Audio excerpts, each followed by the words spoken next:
ربنا ظلمنا أنفسنا وإن لم تغفر لنا وترحمنا لنكونن من الخاسرين. துஆவின் பொருள்: எங்கள் இறைவனே, எங்களுக்கு நாங்களே தீங்கிழைத்துக் கொண்டோம். நீ எங்களை மன்னித்து எங்களுக்கு அருள் புரியாவிட்டால் நிச்சயமாக நாங்கள் நஷ்டமடைந்தவர்களாகி விடுவோம்.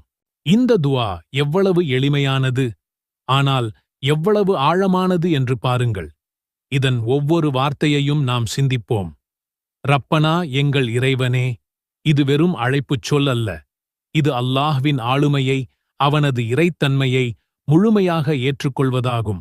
யா அல்லாஹ், நீயே எங்களை படைத்தவன், பரிபாலிப்பவன், எங்கள் அதிகாரி நீ மட்டுமே என்று ஒப்புக்கொள்வது.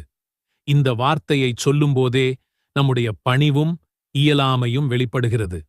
வலம்னா அன்ஃபுசனா, எங்களுக்கே நாங்கள் தீங்கிழைத்துக் கொண்டோம்.